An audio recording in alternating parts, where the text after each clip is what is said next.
Morning and welcome, Patriot News Hour, Joe and Jason. It is Thursday, baby. Yeah. Oh, it's the second best day of the Monday through Friday week. Of course, tomorrow being the best day. How you doing out there? Hope you're having a great day. It's coming. It's coming. We've had some great weather. It got pretty hot pretty early here, but it's been really good the last 4 or 5 weeks here in the Valley of the Sun. And then my wife, as I'm getting ready to leave for work, the sun's out. I mean, listen, it's practically daylight at 4:30 in the morning here. And my wife says, oh, by the way, Monday, I think she said something like 108. But don't worry, it'll only be 105 at our house. So, yeah, it's about that season, right? Getting ready. School's almost out. Everyone's getting ready to get out of Dodge and start vacations and crunching numbers. And, I mean, airline flights so expensive now. Of course, gas expensive. We do have, maybe some good news, though. We'll see.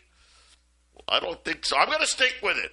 I think this is all a bunch of BS. There is no deal in place, but why not, right? If you're the Trump administration, what do you got to lose? Lower the price for a few days. Our toll-free number,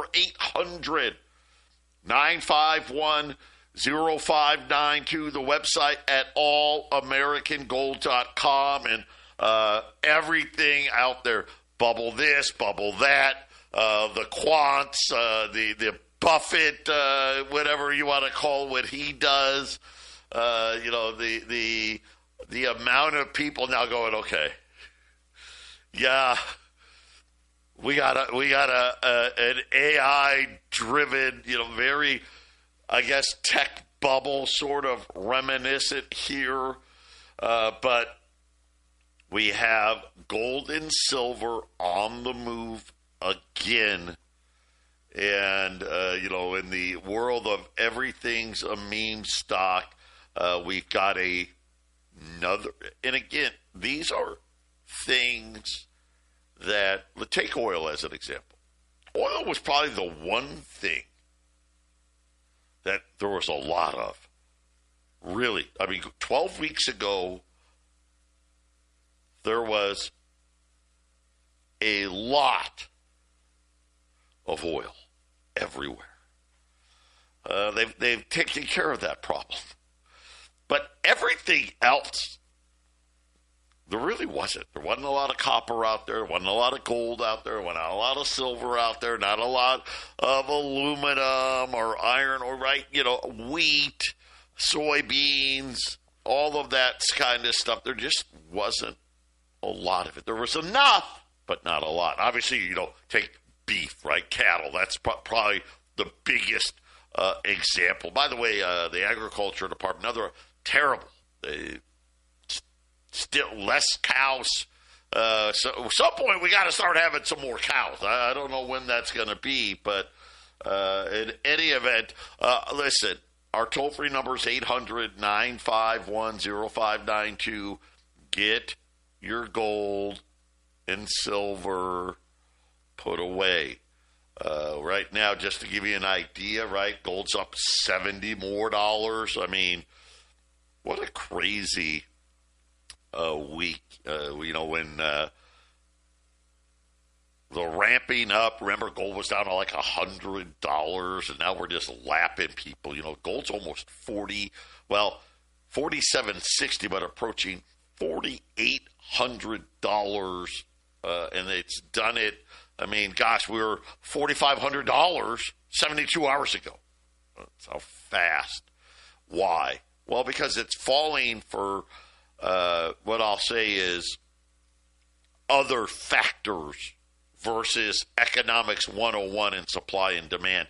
Silver, now it's just showing off. Right? Silver was down, almost $70 72 hours ago. Silver's up another $4.50, approaching $82. The big thing, silver, everybody that knows what's happening in the silver market knows. All is the exchanges, whether it's London, New York, whatever it may be, they're all just trying to delay the inevitable. We have a silver shortage. We've had it for years now.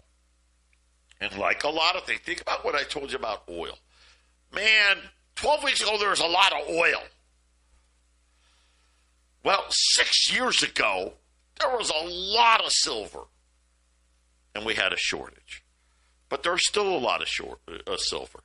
Then 5 years ago, we had another shortage. But there was still a lot of silver. 4 years ago, 3 years ago, there was another shortage and another shortage. And there's still enough silver. And then things started to turn.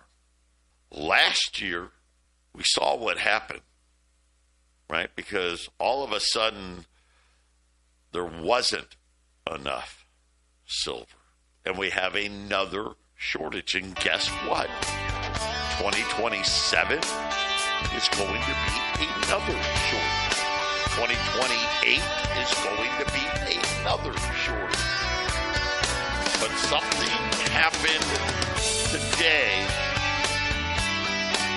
that is significantly going to drive price in the near future. I'll tell you about it next. 800-951-0592, Patriot Radio News Hour, Joe and Jason on this Thursday. Very quickly, Boeing CEO is going to join Trump in his visit to China. So yes, we're gonna get some kind of braggadocious airplane order from the Chinese. Listen, it's good. It's good. The only problem is 5 years from now, they may deliver that first plane that they're going to order. But anyway, I just wanted to point that out. You know, maybe Boeing stock's going to be doing well on that today. The Dow, kind of interesting today. The Dow down 25 points, which is nothing, right? It's kind of, let's call that flat. The S&P's up 11. The NASDAQ's up 100. So pretty boring. The 10-year note not moving either. 435. Crude oil. So we had a nice down day yesterday, another down day, another $3+ down in oil right now. NYMEX crude, 91.75. Remember, these are older dates. Brent is a July date. That's down to $98. That's all good news, right? Silver, or gold, like we said, gold's up $70 here. Wow. 47.60 on gold. Listen, guys, $20 gold pieces. I'm going to keep it tight as I can for you here. 48.50. I mean, every day, right? Add another 50, add another $100. Gold is getting ready to roar. And the whole Iran thing, I think Jason and I have done a pretty good job of telling you. The second we have clarity, it's all over. The second we have clarity, it's all over. Silver, up almost $4.50, approaching $82 to the ounce. Really quickly, I'm just going to give you guys Monster Box, $46,000 today. You want 500 ounces in a Monster Box, $46,000. And I'll just say, gosh, I mean, I remember not very long ago, it was, listen, 12, 13 weeks ago, right? I mean, you're probably saying, gosh, what, I don't know, 56 to 60,000 for a Monster Box, right? 46,000 rolls of Silver Eagles, $1,845 to the ounce, half dollar, $6.40. Rolls of dimes, $315. 5-ounce silver bars, $405. Or I'm sorry, that's wrong. $450. Yeah, right. 405. That was like Monday. You missed it, right? 450. Rolls around $1,805. Listen. Order some gold and get some silver with it. So what is happening? Well, interesting how, we've been talking about how we've had these refiners that aren't involved in the war blow up and pipelines. And yesterday, Glencore's biggest mine, it's in Kazakhstan. Yeah, so try to say that 3 times. It's the largest. Now, Glencore's huge. This mine, the largest producer of zinc, lead, copper, gold, and silver. There was an explosion at this plant, and a massive one. 2 people dead, 5 people injured. Part of the facility actually collapsed. So this is a huge problem, because when you look at all of these metals that we talk about, okay, zinc, pretty important.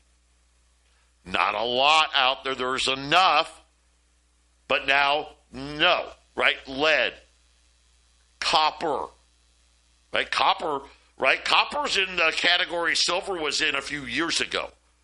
We've got enough, but barely, right? And we're in deficit, right? We're getting ready to hit that, right? Remember when silver went from 30 to 100, right? Copper's going to go from, I don't know, is it going to go from 4 to 12 to 16 to 20? And then, of course, gold. And then silver. So let me paint you the picture. Do you know that we really haven't had a major gold or silver discovery in, I don't even know now, a decade? Well, I guess there was one. And it was the eye of gold and silver. They did find one, and it is years and years and years away from actually being mined, because it's more remote than, and not in an industrialized place. But here's what we're facing. This is just silver. Right now, the world mines 820 million ounces of silver. That's a crap load. The demand, $1.2 billion. It's almost a third short. It's not even close, guys. Obviously, solar, right? AI, data center infrastructure, robotics. By the way, apparently here, we're going to talk about this on the Half Empty Cup. You may want to stay tuned for it. You're going to be able to start renting robots at your house. It's coming. I'm hearing somewhere between $600 and $1,000 a month to rent a robot. Yeah. Wow. Remember when that used to be your mortgage payment? Heck, now that's like a car payment. Well, now you get a robot to go with it. Military, aerospace, electric vehicles, advanced batteries. I mean, this is the economy, right? This is the economy. And guess what? You need a huge amount of silver. Of course, we know the whole war thing, what a blessing that was. That was unanticipated in the silver demand. But Jason, I'm sitting here and I'm watching, and I'm just going to give you the number, $83. Silver breaks $83. Look for 95. Just that fast. There is, I have not changed where silver is going. The amount of deficit is enormous. Let me give you an idea. So the COMEX, they produce a report, and on Tuesday, that said that 2 more million ounces left the COMEX again. I mean, this is like weekly, right? 1 million ounces here, 2 million ounces there, 3 million ounces there. And the COMEX gold or silver holdings keep vaporizing. And they're relying on really borrowed time to where even guys like the chairman of the CFTC. So this is the guy that is in charge of the U.S. commodities. Okay, so he's the guy, right? The government guy that oversees all of the commodities trading in the United States. Michael Seelig is his name, by the way, if you want to look him up. They're trying to come up with what they're calling the Silver Act and break up the concentration of approved vaults so they can get more silver from somewhere else. But he calls the silver market, ready, structurally broken. See, we have, Jason, right? We've got, what do they call it? The structural tightness. Well, guess what? You know what happens after structural tightness? Structurally broken is what's coming next. And they all know it's coming. Yeah, there seems to, I keep thinking we're going to see the markets really show their weakness next year, but we don't know, right? Nobody knows for sure when they want to do this. I mean, so it's all there. It's all right in front of us. Any moment now, right? And this is why someone like a Warren Buffett has got everything parked in cash already. He doesn't know either. He's, as smart as everyone wants to think that guy is, he doesn't know either. But he knows to be proactive and be ahead of it. Heck, he's been stockpiling cash. He started that 2 years ago, 3 years ago. Yeah. He gets it. He knows the political cycle. He knows that when they dump it and crash it, it's always on a Republican. It doesn't matter who the Republican or who the Democrat is. It's a Republican, and he knows that hey, there's going to be some sort of an emergency that's going to mask these economic woes, and then he's going to come scoop it all up. And so, Joe, you're talking about, structural weakness or structural integrity, whatever the term is. Well, you got, right, structural tightness. Now you got structurally broken. That comes next. Structural tightness. Doesn't that just mean? Doesn't that sound like a bubble getting ready to burst? Is that structural tightness? Is that what happens before the bubble bursts? The bubble is experiencing some structural tightness. Guys, I'm telling you, we're having stagflation. They just haven't told you yet. Jobless claims, 200,000. Of course, remember, tomorrow we'll get the government's jobs number, so we'll see. But it's not going to be, listen, at least I hope not. I don't think the government's going to say 200,000, 300,000, 400,000 jobs were created. We may get 100,000. Challenger Gray and Christmas, 89,000 layoff announcements. By the way, those were April numbers. But the thing that's got the market a little nervous, the CEO of McDonald's came out today and said, hey, the consumer is getting, and I don't want to oversell it here, but getting a little bit worse, saying that the challenging environment remains. It's fair to say the consumer is certainly not improving and is getting a little bit worse.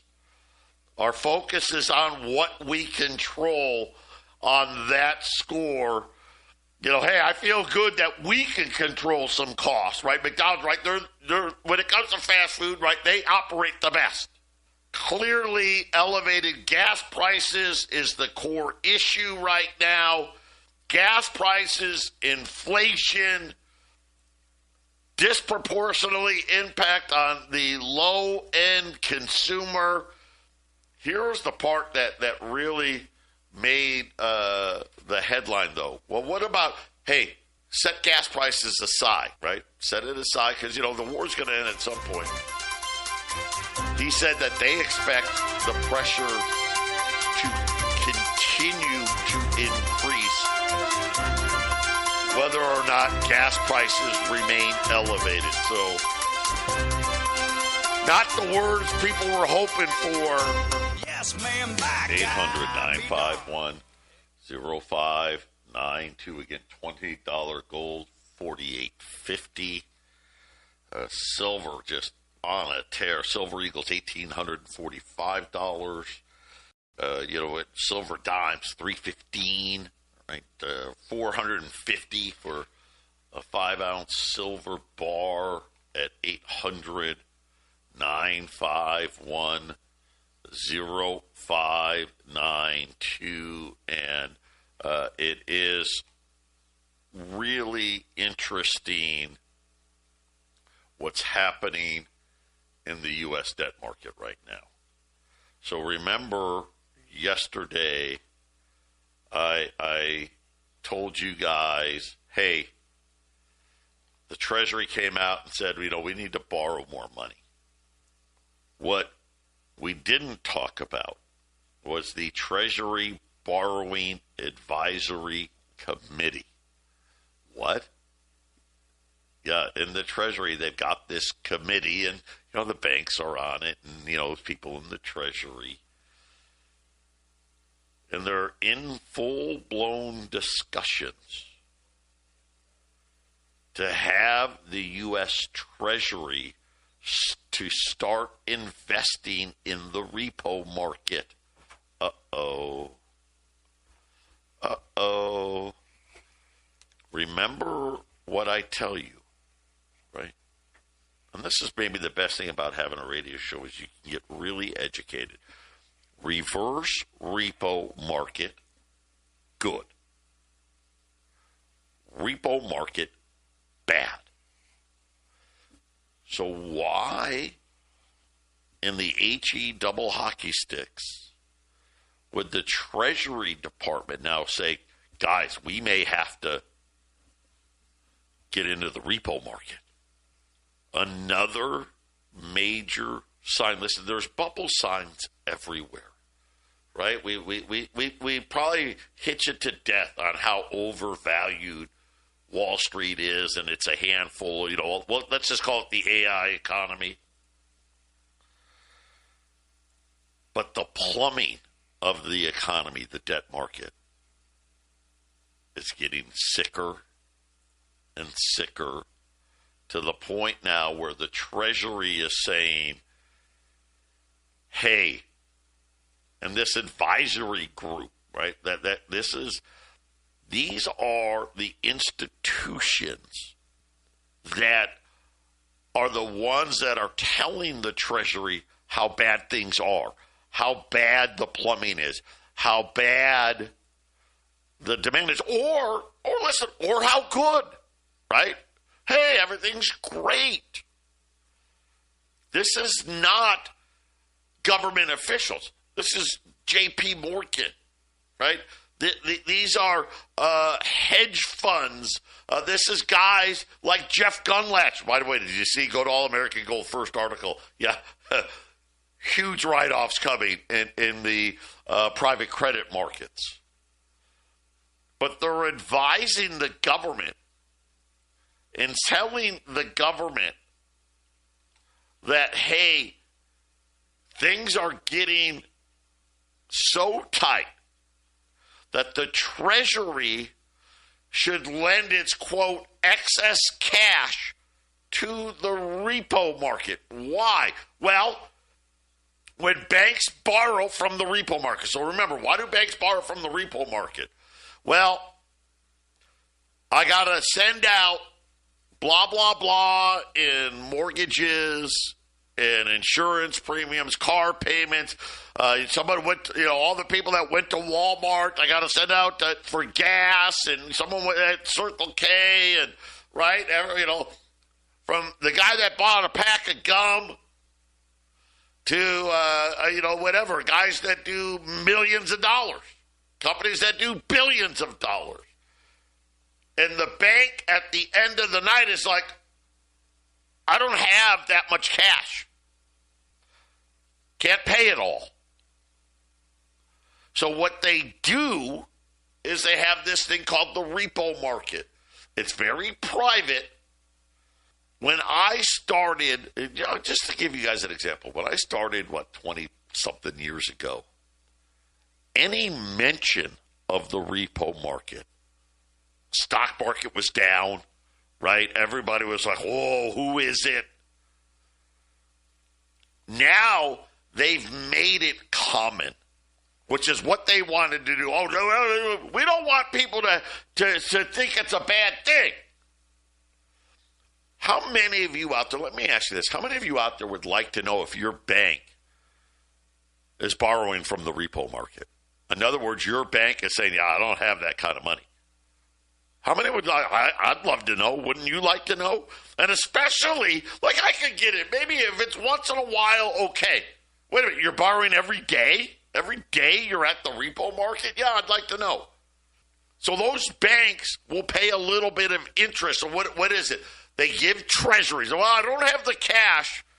How much do you need, bank? Bank A says, well, God, I need $2 billion. All right, well, give me $2 billion worth of treasuries, and we'll give you the cash.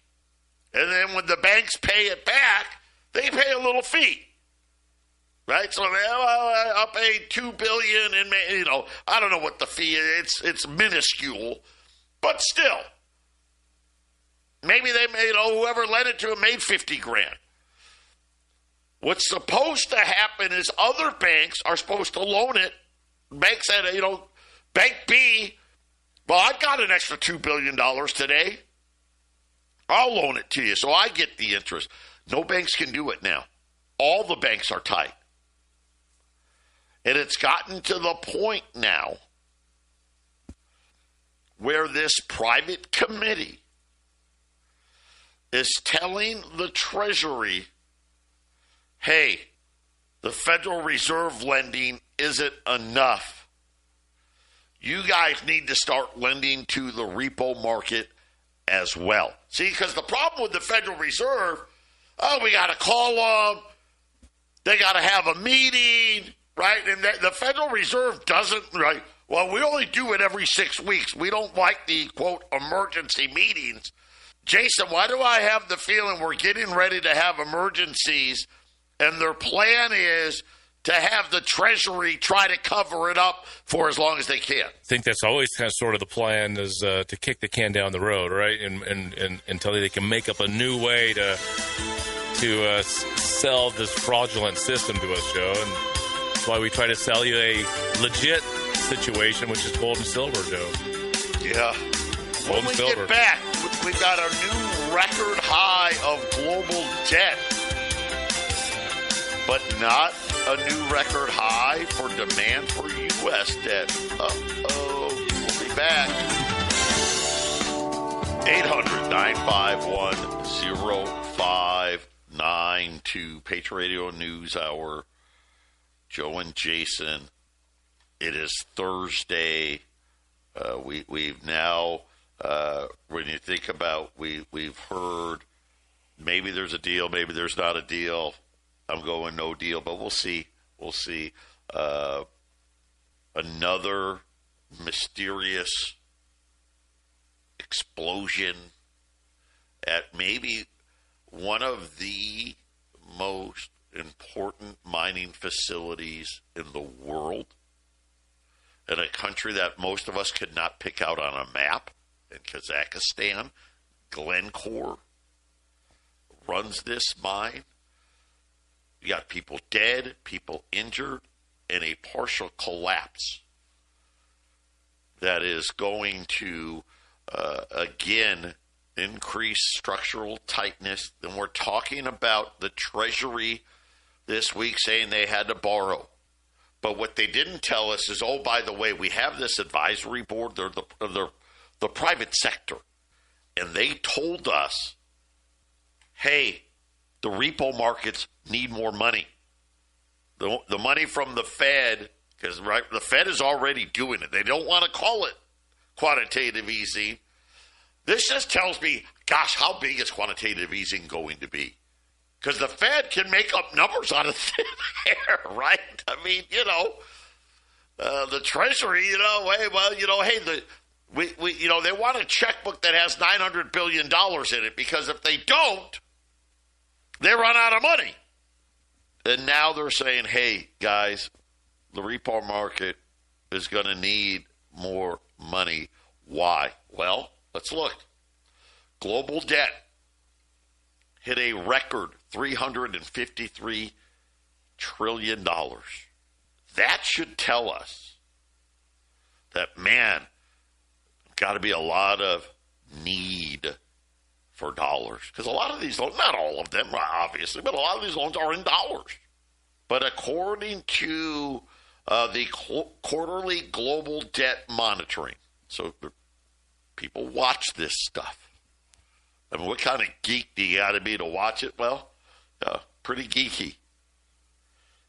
They published their, what they call the International Financial Report yesterday.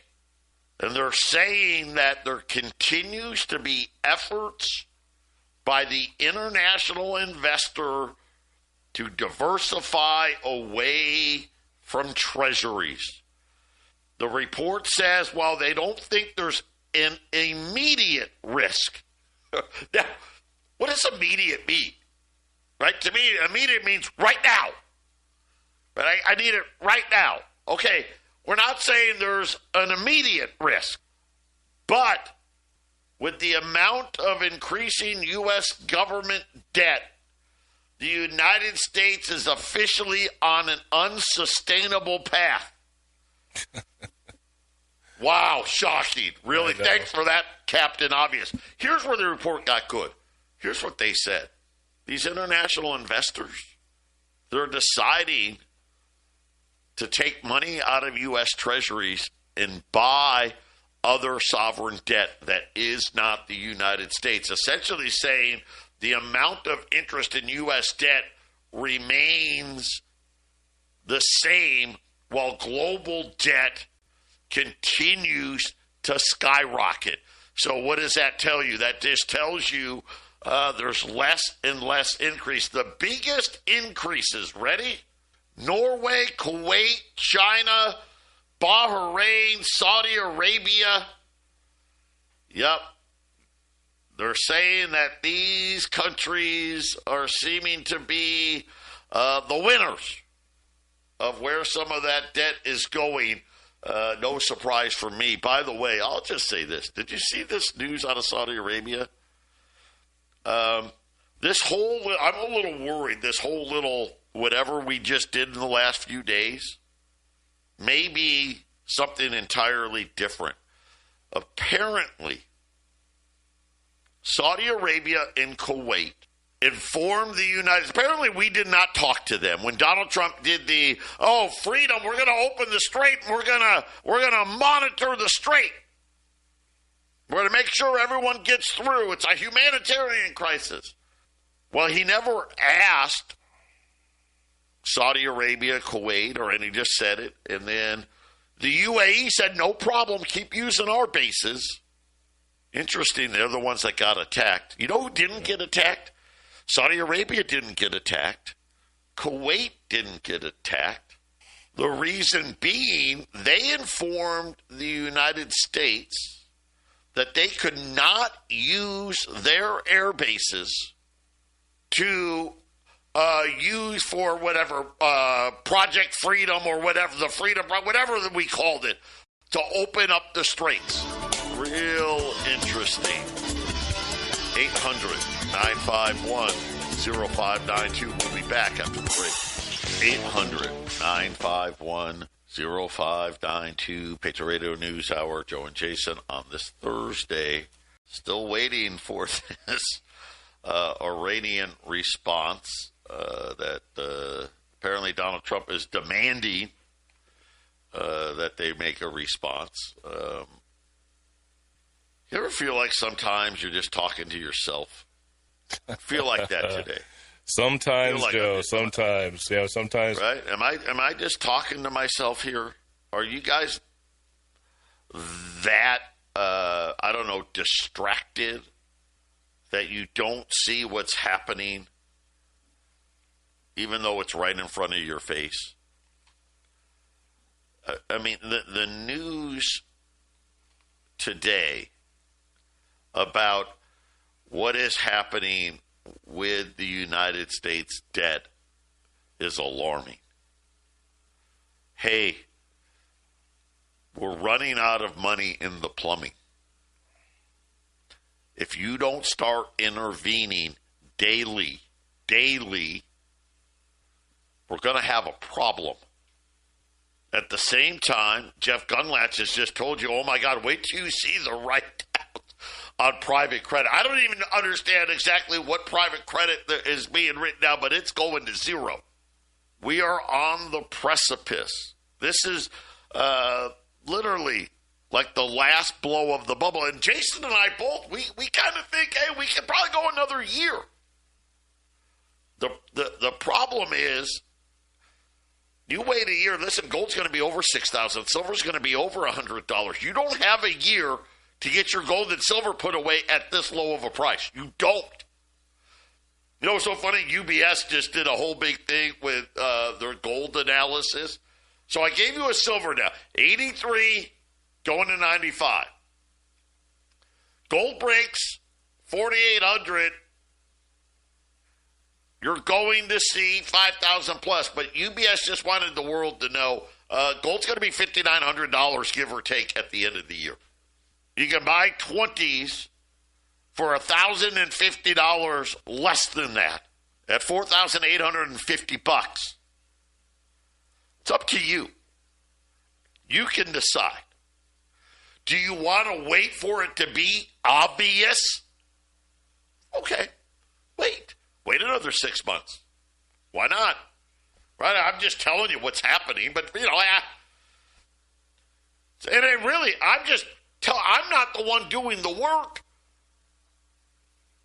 These are the people that run the bond market every day telling the Treasury we've got a problem. But, Joe, I turned on the TV and the Dow's only down 50 points, so it's okay. How many more? We've seen this movie how many times? It's so frustrating. I don't get it with how complacent the American public is. And they're getting ready. Listen, this whole Genius and Clarity Act stuff that's getting ready to pass. Boy, if you don't know how to operate in the crypto space, you are going to have a big problem. And a central bank digital currency, believe it or not, it's more on the table. 800-951-0592. I guess I'll just keep talking to myself.